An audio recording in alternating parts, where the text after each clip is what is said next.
Quero aproveitar então aqui para avançarmos no estudo de hoje e vamos então estudar o tema hoje, conduta cristã, 21ª crença fundamental dos Adventistas do sétimo dia. Antes de avançarmos no estudo, como a gente sempre faz aqui, quero convidar você para nós orarmos. Vamos orar? Pai querido, muito obrigado por estarmos reunidos mais uma vez para estudarmos a Tua Palavra. Queremos suplicar que o Teu bom e Santo Espírito esteja conosco, nos auxiliando agora enquanto estudamos o Teu livro sagrado. Que a nossa mente se abra à compreensão, que o nosso coração se abra à aceitação. É a nossa oração, em nome de Jesus. Amém. Muito obrigado, amigo, pela sua presença no estudo mais uma vez aqui no programa. Hoje vamos aprender sobre conduta cristã. O que a gente quer dizer com conduta cristã? Quando falamos em conduta cristã, estamos falando num estilo de vida de alguém que segue a Deus. E esse estilo de vida é uma resposta grata à grande salvação que Deus operou através de Cristo. Então, quando nós somos alcançados pela graça de Cristo, salvos por sua graça, a nossa vida se torna uma vida de obediência. Essa obediência que nós passamos a ter é uma conduta que nós assumimos, uma conduta ética e moral, pautada nos princípios da palavra de Deus. Então, hoje vamos estudar sobre a vida daquele que se entregou a Jesus. Como que ela é? Vamos aprender que essa conduta cristã envolve todos os aspectos, todas as dimensões do ser humano, quer seja físico, mental ou espiritual. Cristo é o nosso exemplo maior de conduta cristã. Ele viveu de modo tão coerente com os princípios de Deus que ninguém conseguiu acusá-lo de qualquer pecado. Lá em João 8,46, Jesus diz para os seus acusadores: quem de vós pode me convencer de um pecado? O significado é: quem de vocês pode apontar em mim um único pecado? O apóstolo Pedro vai dizer que ele não conheceu o pecado. Jesus nunca pecou. Ele não conheceu o pecado. E ele é o nosso exemplo maior de conduta. Mas ele é um exemplo tão extraordinário que cada vez que a gente se aproxima dele, ele se projeta para mais longe. Sempre será o nosso exemplo em tudo que nós fazemos. Então, conduta e salvação. O que podemos aprender sobre esse tópico? Ao determinar o que constitui uma conduta adequada, deveremos evitar dois extremos. O primeiro é aceitar as regras e aplicações de princípios como meio de obter salvação. O extremo oposto é crer que uma vez que as obras não salvam, não são elas importantes. Você já ouviu falar na teoria do pêndulo? Eu já falei sobre isso aqui, né? Quem gosta de extremos é o diabo. E de um lado extremo, nessa questão da conduta, está aqueles que pregam que você deve, por sua conduta e pela prática das boas obras, alcançar o céu. E isso não é verdade. Nós somos salvos inteiramente pela graça. Uma vez salvos, andamos na obediência. Então, quando a obediência é fruto de salvação, ela tem valor diante do Senhor. Quando a obediência é uma tentativa de se alcançar a salvação, ela não tem valor algum e nós estamos tentando o impossível. Então, em um extremo do cristianismo, às vezes está a ideia de que eu tenho que praticar boas obras para ser salvo. Isso não é verdade. O outro lado do pêndulo, para onde o pêndulo vai, o outro extremo, é achar que uma vez que eu vou salvo pela graça de Cristo, eu posso viver de qualquer jeito. As obras não importam, não têm valor. Não, as obras têm valor. Elas não têm valor salvífico, mas as obras serão usadas no dia do juízo. Nós seremos julgados pelas coisas boas ou ruins que nós fizemos. Então, obra não salva ninguém, mas a obra tem a função de identificar quem foi salvo e quem não foi. Então, essa história de que Jesus me salvou e eu posso viver de qualquer jeito, está também totalmente errada. É um outro extremo dessa questão. Como a religião pode ser definida como equilíbrio, nós temos que buscar achar o equilíbrio dessas duas realidades. Embora nossa conduta e espiritualidade estejam intimamente relacionadas, jamais poderemos obter salvação através de uma conduta correta. É o que eu acabei de falar. Eu não pratico obras para ser salvo. Eu sou salvo para praticar as boas obras, que é a obediência. Bom, Não apenas a igreja, mas também o cristão individual é um templo para a habitação interior do Espírito Santo. E Paulo é quem melhor desenvolveu essa teologia no Novo Testamento. Se você pegar a sua Bíblia, na primeira carta de Paulo aos Coríntios, capítulo 3, versos 16 e 17, capítulo 6, versos 19 e 20, capítulo 10, verso 31, você vai perceber que Paulo diz que o nosso corpo é templo do Espírito Santo e que ninguém pode destruí-lo. Paulo faz até uma ameaça: se alguém destruir o corpo que é templo do Espírito, Deus o destruirá, porque o nosso corpo é templo do Espírito Santo, não nos pertence a nós mesmos, pertencemos ao Senhor. Então, a conduta cristã, ela envolve o cuidado com o corpo. E para mantermos bem esse corpo, nós precisamos respeitar as leis naturais deixadas por Deus. E hoje nós faremos uma viagem por essas leis. Então Deus deixou claramente em sua palavra leis para cuidarmos do corpo, que é o templo do Espírito Santo. Os adventistas possuem uma ênfase na importância de hábitos corretos para a saúde. E pesquisas têm revelado que os adventistas têm muito menos probabilidade de contrair qualquer uma das grandes enfermidades da atualidade. E isso acontece por causa do estilo de vida saudável que a igreja ensina. Vamos então passar primeiro pelo exercício. O exercício não é meramente uma opção, ele é essencial à manutenção da saúde ótima, tanto física quanto mental. Então, o primeiro ponto, o primeiro remédio natural que Deus deixou para todos nós é o exercício, a prática de alguma atividade física. Nós fomos criados para o movimento, você percebeu? O corpo ele foi criado para se movimentar, para exercitar-se. E se nós não nos exercitamos, nós vamos atrofiando até um estado de debilidade e doença mórbida. Então, todos nós precisamos de atividade física. É claro que cada um tem o seu gosto pessoal por uma atividade, e quando eu faço uma atividade de acordo com o meu gosto pessoal, isso vai produzir alguns hormônios de felicidade que vão potencializar a boa saúde. Então, eu devo escolher uma atividade física que me seja prazerosa, tá bem? O segundo remédio natural deixado por Deus foi a luz solar. A luz solar promove saúde e cura. A luz solar ajuda a fixar a vitamina D no organismo. Todos nós precisamos estar expostos à luz solar. Então você tem que separar alguns minutos do dia para ter condições de estar exposto ao sol. É um remédio natural que Deus deixou para nós e você não paga nada por isso, né? Terceiro remédio natural, a água. O uso de 6 a 8 copos de água pura por dia ajudará a manter a eficiência e feliz bem-estar.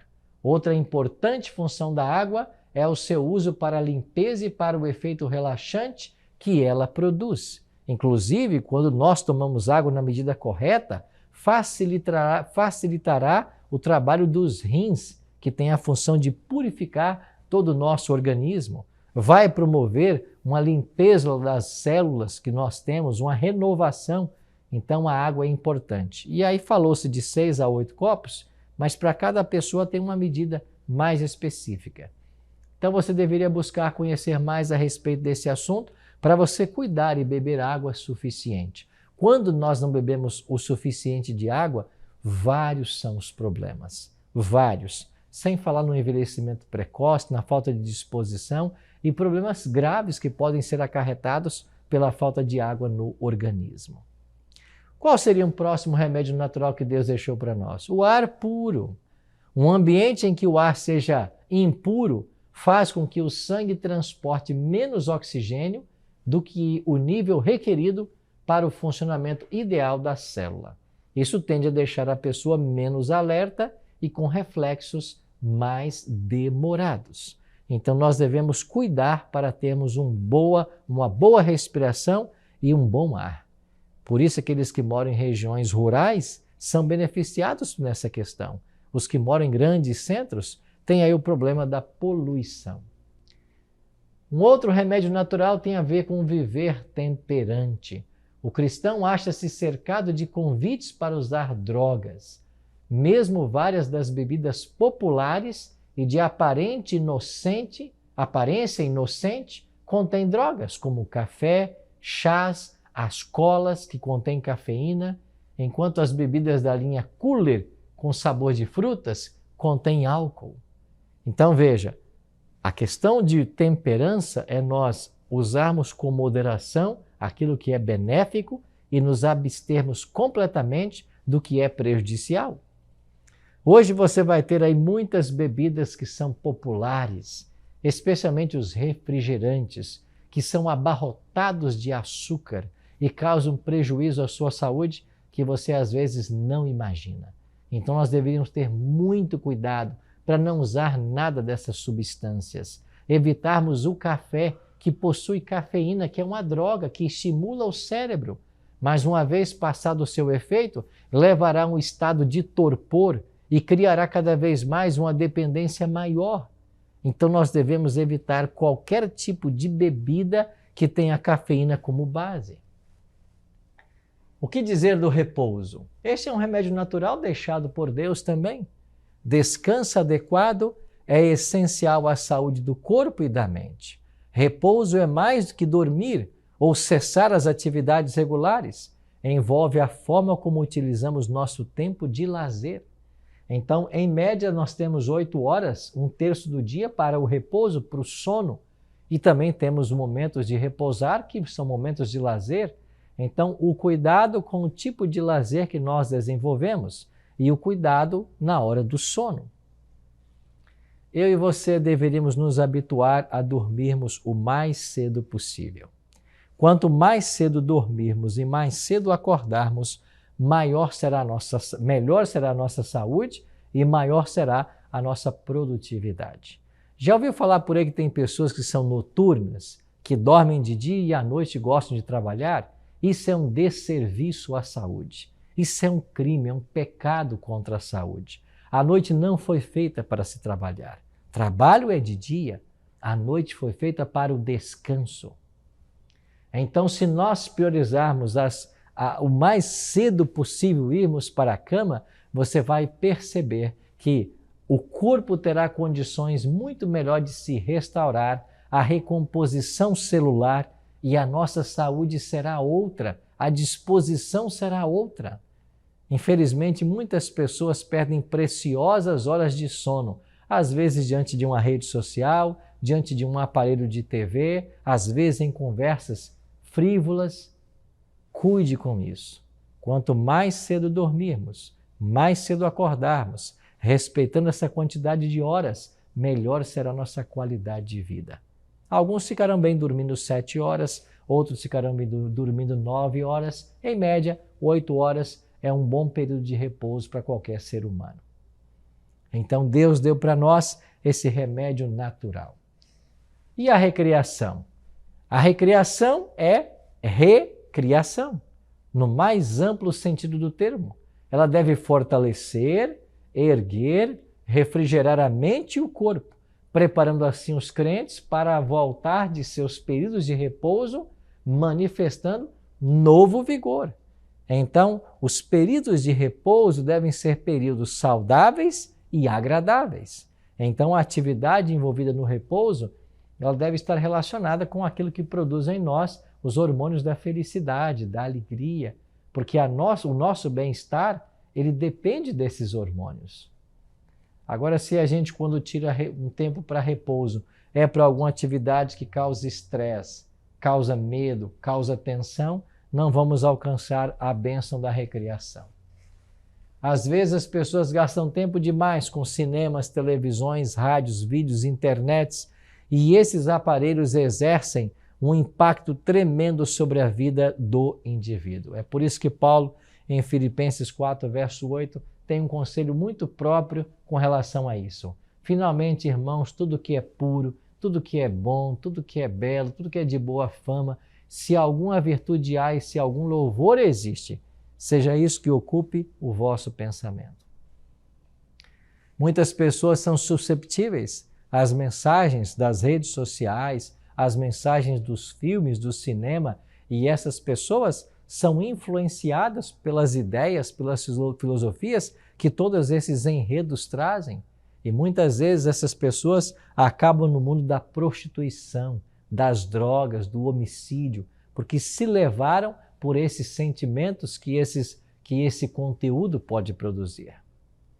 Então, o cristão sábio é aquele que guarda as entradas da alma. E quando eu falo em entradas da alma, eu estou falando em tudo que nós vemos, ouvimos, comemos e conversamos. Aquilo que eu converso, aquilo que eu ouço, que eu vejo, o que eu uso como alimento, tudo isso vai influir no meu comportamento, no meu cristianismo e vai afetar o meu estilo de vida. Então nós temos que guardar, cuidar, vigiar com essas entradas da alma para nós não sermos pegos de surpresa pelo inimigo que anda aí como um leão tentando nos destruir. Satanás é o nosso inimigo e quer a doença e a miséria. Muito cuidado nos momentos de recreação com leituras e músicas que nós ouvimos. A boa música estimula as mais finas qualidades de caráter. Música de baixa qualidade destrói o ritmo da alma, rebaixa a moralidade. Existe também um dilúvio de literatura má, muitas vezes apresentada de modo atrativo, e existem pessoas que são fascinadas por certos tipos de literatura. Existem atividades que são também inaceitáveis. Os adventistas também ensinam que os jogos, teatros, danças devem ser evitados. Ainda questionam o gosto de tempos para assistir eventos esportivos violentos. E às vezes, eu até contesto, tem certas coisas que são chamadas de esporte e você vai ver um homem batendo no outro. Isso é esporte quando? Se a pessoa está sendo espancada, isso não é esporte. Podem chamar de esporte, mas não é. Então nós temos que cuidar muito com essas questões. Um outro remédio natural deixado por Deus tem a ver com o nosso alimento. Ele tem que ser nutritivo. A dieta é planejada por Deus, consistindo em grãos, frutas, nozes, vegetais. Essa dieta oferece os ingredientes nutricionais adequados e favorece a uma saúde perfeita. Quanto mais natural for nossa alimentação, maiores serão os nossos benefícios. O que dizer ainda do vestuário cristão? Quando falamos em estilo de vida, falamos não apenas naquilo que nós comemos, o que fazemos, até a forma como nós nos aparentamos, a forma como nós nos vestimos. Então isso é importante. Deveríamos tomar nossas decisões no tocante ao vestuário com base nos princípios da simplicidade, modéstia, praticidade, saúde e atratividade. Vamos pensar nesses princípios. Primeiro, a simplicidade. A nossa vestimenta deve ser simples, uma vestimenta confortável, que você se sinta bem. Você já percebeu que tem pessoas que usam certas roupas para ficarem bonitas e elegantes, passam, quem sabe, o dia sofrendo com roupas apertadas, às vezes salto alto, roupas que incomodam e não deixam a pessoa à vontade? Às vezes, em nome da beleza e da vaidade, nós sacrificamos a própria saúde. O que dizer da praticidade, da modéstia? Modéstia e bom senso, nada indecente, nada imoral, não deixando as partes do corpo aparecer. E também essa atratividade tem a ver atrair para a beleza natural que as pessoas possuem, não expondo suas partes do corpo, etc. O cristão deve se preocupar também com isso. A palavra de Deus tem vários versos que orientam sobre isso, falando sobre a modéstia e o bom senso na questão do vestuário.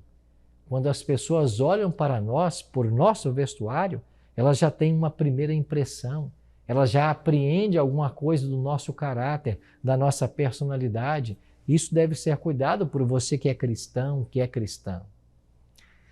Assim, nós podemos ter um vestuário caracterizado pela beleza natural. Os cristãos ganham para Cristo os descrentes, não por se parecerem com o mundo ou se conduzirem como este, mas por revelarem uma diferença atrativa. Essa diferença atrativa tem a ver com um estilo de vida saudável, belo, modesto.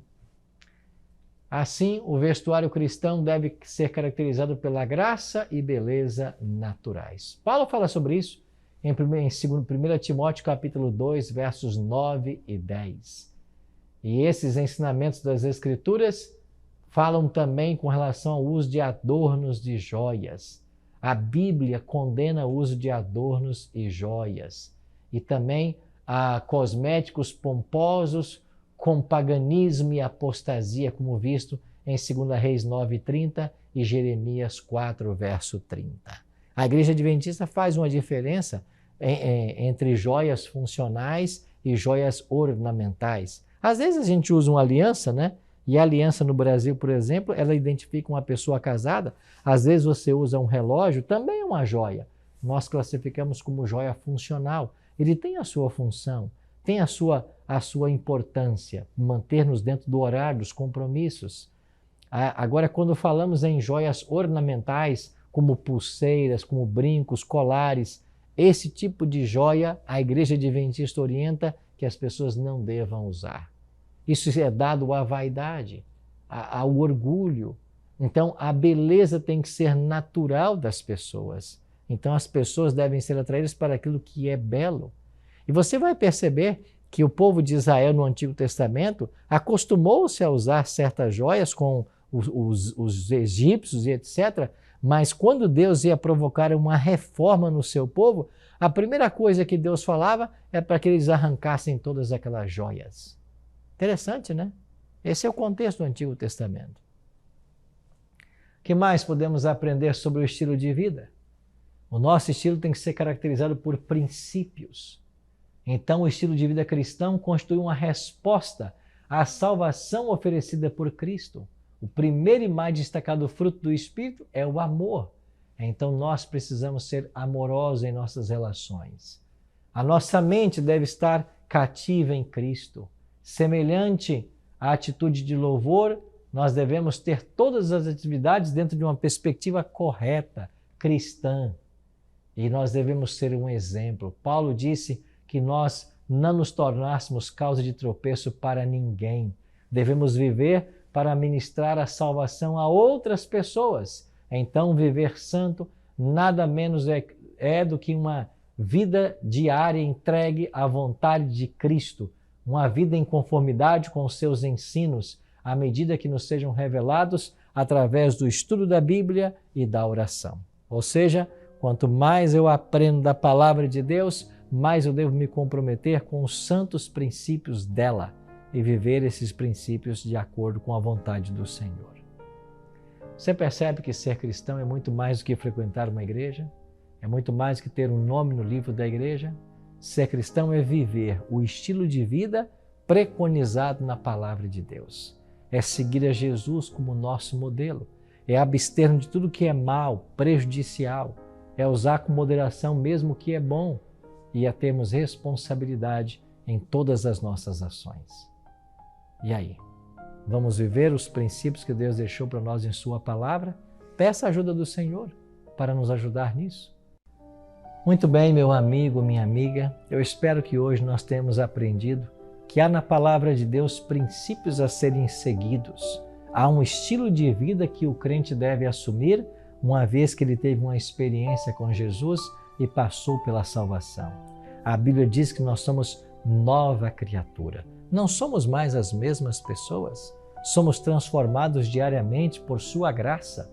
Precisamos crescer em fé e avançar até a estatura da plenitude de Jesus Cristo. Peçamos a Deus hoje a ajuda dEle nessa nossa caminhada, nessa nossa vida de santificação, na vivência dos princípios que a palavra de Deus nos orienta. Vamos orar por isso hoje? Pai, obrigado pelas orientações claras da Tua palavra. Nós queremos, Senhor, viver na Tua presença, andar nos Teus caminhos e fazer a Tua vontade. Por isso, Pai, nos ajuda em todos os momentos. Cuida de nós nesse dia.